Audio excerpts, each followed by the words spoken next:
जैसे कि आप सबको पता है कि सबसे पहले अमेरिका के साइंसदानों ने चांद पर सबसे पहला कदम रखा था और उन्होंने वहाँ जो कुछ देखा उस पर कई लोग यकीन नहीं करते। कुछ लोग तो ये भी कहते हैं कि आज से 50 साल पहले, जब टेक्नोलॉजी आज के मोबाइल के बराबर भी नहीं थी, तब अमेरिका चांद पर कैसे पहुँच गया। इस बात को साबित करने के लिए अमेरिका ने कई सारे सबूत दिए, लेकिन फिर भी बहुत सारे लोग इन सबूतों पर यकीन नहीं करते। चांद की इस तस्वीर को देखें, जिसमें चांद की सतह पर बहुत सारे गड्ढे और धूल मौजूद है, और अभी नासा ने चांद का कुछ ऐसा ही मैप बनाया है। असल में ये मैप पिछले 15 साल के डेटा को मिलाकर बनाया गया है। नासा का ऑर्बिटर NRO जो पिछले 15 सालों से चांद की स्टडी कर रहा है, और इसी की स्टडी से नासा ने चांद का मैप बनाया। और इस ऑर्बिटर के अंदर बहुत एडवांस कैमरे लगे हुए हैं जो बहुत हाई क्वालिटी की तस्वीर को कैप्चर कर सकते हैं। चांद पर एक क्रेटर है जिसका नाम जैक्सन क्रेटर है। इस क्रेटर को जमीन से नहीं देखा जा सकता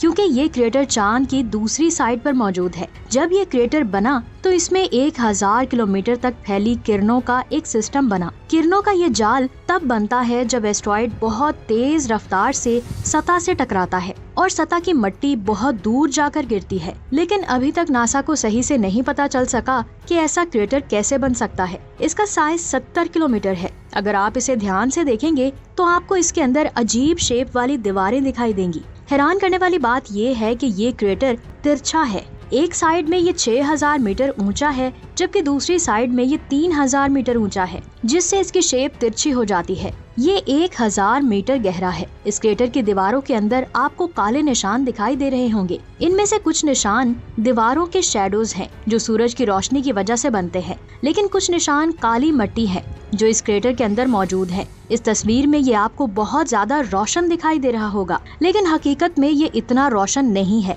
इस क्रेटर में बहुत सारी ऐसी चीजें छुपी हुई हैं जिनको साइंसदान आज भी स्टडी कर रहे हैं। इसके बाद इस तस्वीर को देखें, इसे INO कहा जाता है। ये भी एक क्रेटर है। इसकी चौड़ाई 2 से 3 किलोमीटर है और गहराई 64 मीटर है। हैरान करने वाली चीज इसकी शेप है जो एक इंसानी शक्ल की तरह दिखाई देती है। इसके बाद चांद की इस तस्वीर को देखें।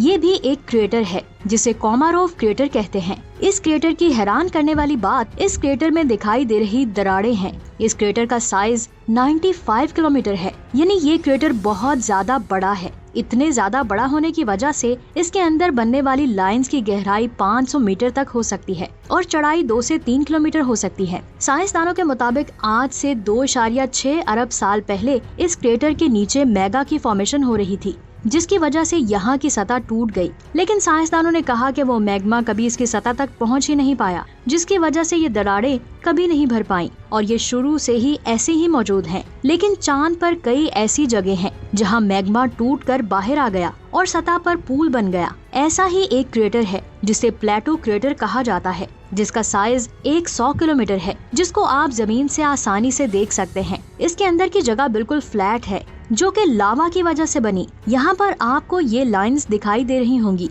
ये लाइंस नदी की तरह है जहाँ से लावा बहता होगा। इस तस्वीर में आप प्लेटो क्रेटर के किनारे को देख सकते हैं। साइंसदानों का कहना है कि ये क्रेटर पहले लावा से भरा हुआ था, जिसकी वजह से ये बहुत ज्यादा गहरा और चिकना है। लेकिन सवाल ये आता है कि चांद हमारी जमीन के पास कहाँ से आया। साइंसदानों के मुताबिक आज से 4.5 अरब साल पहले जमीन को बने हुए कुछ ही टाइम हुआ था। तब एक थिया नामी सयारा हमारी जमीन से टकरा गया, जिसका साइज मार्स के बराबर था। इसकी टक्कर से जमीन के टुकड़े स्पेस में दूर दूर तक फैल गए। बाद में ये टुकड़े ग्रेविटी की वजह से एक दूसरे के साथ जुड़ने लगे और फिर ऐसे अल्लाह ने हमारे चांद को बनाया। ये साइंसदानों की एक थ्योरी है, लेकिन वो अभी भी कंफर्म नहीं है कि हमारा चांद ऐसे ही बना होगा। इसके अलावा साइंस को चांद की सतह के बारे में बहुत ज्यादा हैरानकुन चीजों के बारे में पता चला है। उनके मुताबिक जब आप चांद की जमीन पर खड़े होकर देखेंगे तो आपको उसकी जमीन फ्लैट नहीं बल्कि उभरी हुई दिखाई देगी। सबसे पहले 1959 में पहली बार सोवियत यूनियन के रोवर ल्यूना 2 ने चांद की जमीन पर लैंड किया था। उसके बाद 20 जुलाई 1969 को नील आर्मस्ट्रॉन्ग ने पहली बार चांद की जमीन पर कदम रखा था और आखिरी कदम 1972 में रखा गया था। उसके बाद आज तक किसी भी इंसान को चांद पर नहीं भेजा गया।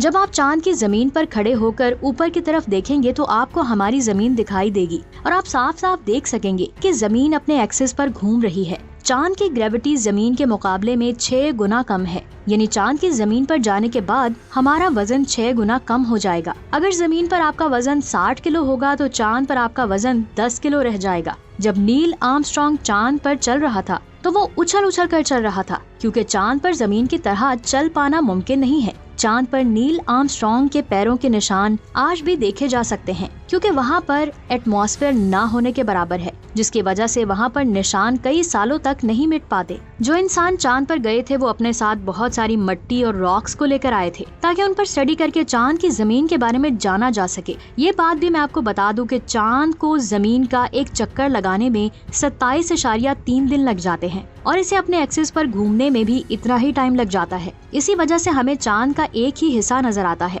और हम उसके दूसरे हिस्से को नहीं देख पाते। चांद का एक दिन 14 दिन का होता है, रात भी इतनी ही लंबी होती है। दिन के वक्त चांद का टेम्परेचर 180 डिग्री तक हो जाता है और रात को टेम्परेचर -153 डिग्री हो जाता है। चांद की डार्क साइड सामने वाली साइड से ज्यादा ठंडी है। सामने वाली साइड बिल्कुल फ्लैट है, जबकि चांद की डार्क साइड पर बहुत बड़े बड़े क्रेटर्स मौजूद हैं। इनमें से कई क्रेटर्स ऐसे हैं जिन पर सूरज की रोशनी नहीं पहुंच पाती, और नासा के मुताबिक वहां पानी मौजूद हो सकता है। इसके अलावा वहां की जमीन के नीचे बहुत सारे कीमती एलिमेंट्स भी मौजूद हो सकते हैं। इसीलिए पहली बार चाइना ने चैंग E6 मिशन को चांद पर भेजा, जिसमें मौजूद रोवर चांद की मिट्टी के सैंपल्स को उठाकर जमीन पर ला सके। उन सैंपल्स को स्टडी करने से हमें चांद के बारे में बहुत कुछ पता चल सकता है। इसके अलावा पाकिस्तान ने भी एक सैटेलाइट को चैंग E6 मिशन के साथ चांद पर भेजा, और अब वो चांद के गिर्द चक्कर लगा रहा है, जो बहुत जल्द नई तस्वीरों को जमीन पर भेजने वाला है, जिन पर हम एक कंप्लीट वीडियो बनाएंगे। रशिया की ऑल न्यूज वेब ने एक वीडियो जारी की,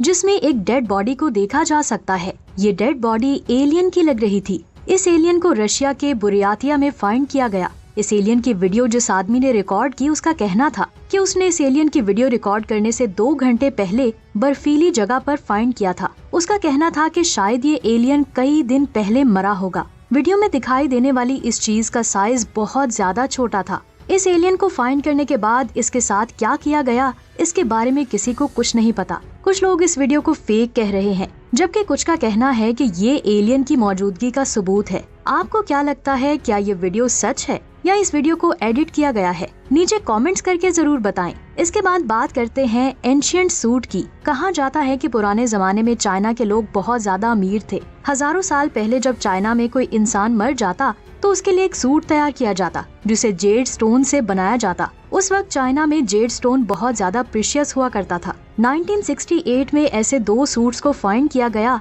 इनमें से एक सूट को 2498 जेड प्लेट्स का इस्तेमाल करके बनाया गया था। इन प्लेट्स को सिल्वर, गोल्ड और कई दूसरे मेटल की तारों से जोड़कर बनाया गया था। ऐसे कई सूट्स को फाइंड करने के बाद साइंसदानों ने कहा कि जेड सूट्स को बनाने के लिए जिस तरह की तारों का इस्तेमाल किया जाता था, उससे मरने वाले के स्टेटस के बारे में पता चलता था कि वो इंसान अमीर है या गरीब। जैसे राजाओं के सूट्स में स्टोन की तारों का इस्तेमाल किया जाता था, और वहीं प्रिंस और प्रिंसेस के सूट्स। तो दोस्तों, ये थी आज की शानदार वीडियो। आपको कैसी लगी नीचे कमेंट्स करके जरूर बताएं। वीडियो अच्छी लगी हो तो लाइक और शेयर लाजमी करें। मिलते हैं एक और शानदार वीडियो में। अपना बहुत सारा ख्याल रखें। अल्लाह हाफिज।